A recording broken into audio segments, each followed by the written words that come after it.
Today I'm here with another interesting experiment part 2. This is my sink and float experiment series.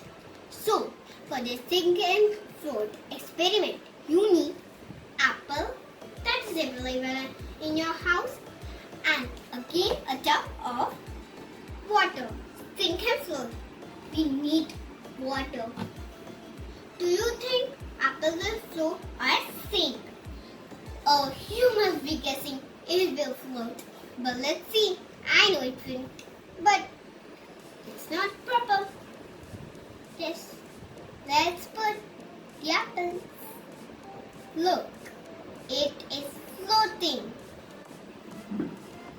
It is even heavy, but it is not sinking. It is floating.